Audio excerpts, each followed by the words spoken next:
Guys સવારના 5 વાગી ગયા છે, 5:10 થઈ ગઈ છે ને અમારે મોટા ભાણીબેનનો બર્થડે છે એટલે અમે અત્યારે જઈએ છીએ ડુમસ અને બહુ લેટ થઈ ગયું છે. ચાલો ફટાફટ ત્યાં જઈને મળીએ બધાને. સવારે 5 વાગ્યામાં રસ્તા જો કેવા સુમસાન હોય, મજા આવે.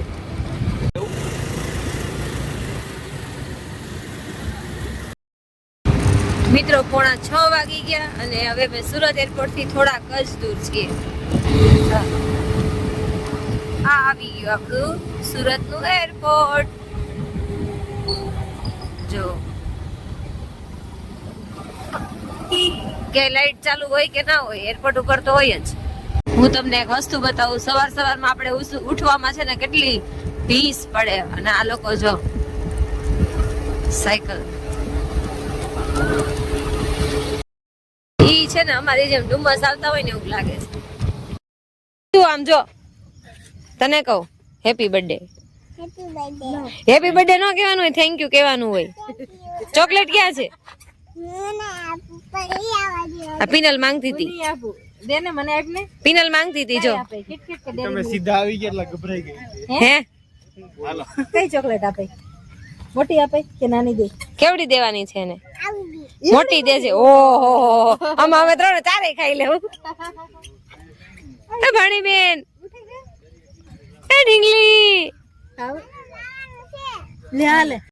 અમે પહોંચી ગયા પણ ઘરે કેટલી ગરમી હતી ને, બહુ ગરમી હતી. અને જેવા અંદર એન્ટર થયા ને આમ સિટી પ્લસ થી 1/2 કિલોમીટર દૂર આવ્યા, 1/2 કિલોમીટર આગળ ચાલ્યા હશું અને ત્યાં મસ્ત ઠંડો પવન, એક જ ઝાટકે મસ્ત ઠંડો પવન આવવા માંડ્યો. બહુ મજા આવી ગઈ. બરાબર ને? કેવો લાગતો હતો? પેલા તો કેટલી ગરમી થાય, ઘરે ત્યાં બહુ ગરમી થતી હતી. સી ફેસ ડેવલપમેન્ટ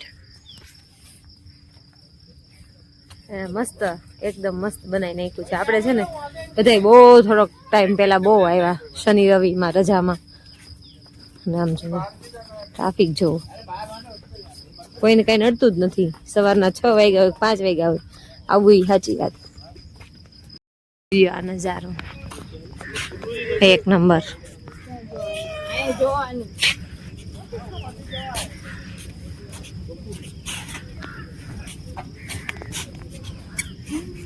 હાલો આગળ. કેમાં? તમે લાવ્યા છો બોલ. ત્યાં તો મોંઘું હતું.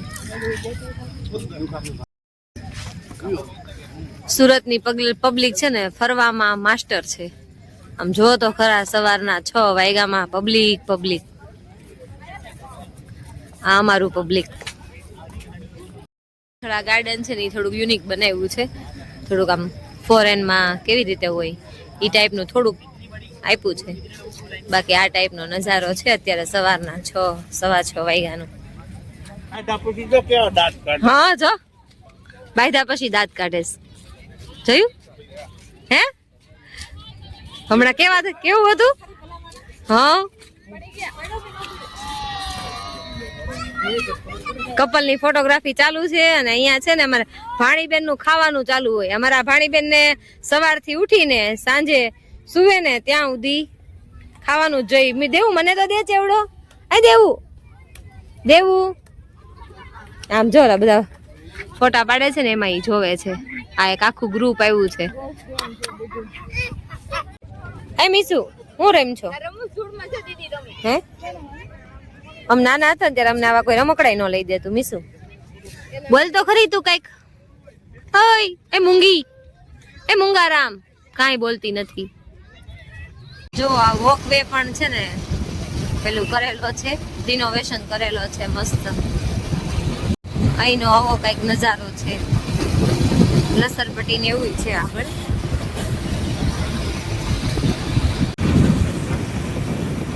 જો આ લસરપટ્ટી કેટલી સરસ છે. આંખમાં ફૂલ ઊંઘ ભરી છે ને હવે પછી અમે છે ને અંબિકા નિકેતન અંબાજી માતા મંદિર આવી ગયા. તમે ગલી છે આખી જો. હા બહુ અમને ઊંઘ આવતી હતી. અહીંયા આવતી રહે. હાલમાં પાસે આવતી રહે એટલે બળી ગઈ ઊંઘ આવે ને બહુ આવે. મને એમ થતું સુઈ જાવ. આ મેન મંદિર છે ને બહુ જૂનું છે, બહુ જૂનું. અને આ મંદિરમાં છે ને સગાઈ થાય ને એટલે બધા મોસ્ટ ઓફ એક વખત તો આવ્યા જ હશે. જો લાઈન જો અત્યારમાં ત્યાં અંબાજી માતા બિરાજમાન છે ને અહીંયા છે ખોડિયાર માતાજી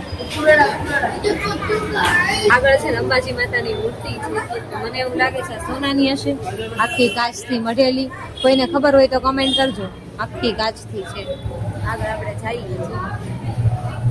છીએ માતાજીની ચુંદડીની બધું ચડ્યું હોય ને એ લોકો પછી અહીંયા સંગ્રહ કરી લે એનો માતાજીની ચુંદડી શ્રીફળ ઘણી વખત તો શ્રીફળ પડ્યા હોય જોઈએ એનું સિંહાસન ને કેટલું બધું છે કદાચ ખાલી સોનાનો બરફ હોય એવું લાગે છે તમે કેમ આ બાજુથી આવતા રહ્યા ત્યાં એ બાજુથી કેમ આવતા રહ્યા આમ તો ત્યાં ટ્રાફિક છે કાંઈ વાંધો નહીં સિક્કો ચોટાડવું હોય ને તો અહીં ઊભું રહી જવાય અહીંયા સિક્કા ચોટાડે બધા મનની મનોકામના પૂર્ણ થાય એટલા માટે સિક્કા ચોટાડે જો અહીંયા રામ લક્ષ્મણ જાનકીજી બિરાજમાન છે અને હવે અહીંયા જ આપણે જોઈએ કયા ભગવાન છે એક ઉપર લખ્યું જ છે હનુમાનજી પાર્વતી માતા અન્નપૂર્ણા માતા શિવજી ગણપતિ દાદા બધા છે ને ફૂલ ભૂખા થયા છે ખમણ આવી ગયા છે એક નંબર ભૂખ લાગી છે બધાને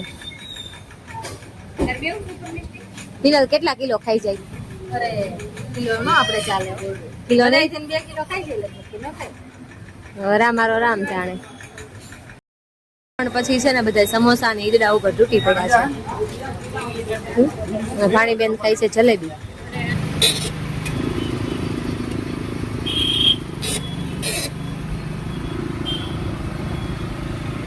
મિત્રો સુરત થી ડુમસ ગયા સાવ થાકી ગયા અત્યારે બપોરે છે મામાના ઘરે જમવાનું જો બગડા ચટી બધા બેહી ગયા છે જમવા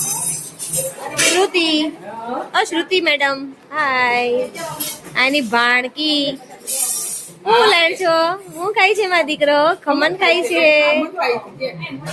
સરસ મજાનું જમવાનું છે ખમણ પૂરી પાપડ રસ દાળ ભાત શાક રોટલી ચાલો બધા જમવું હોય તો આવી જાઓ તારે જમવું છે જમી લીધું કે અહીંયા ટાટા જઈએ અહીંયા હાલો અસલ લાગે છે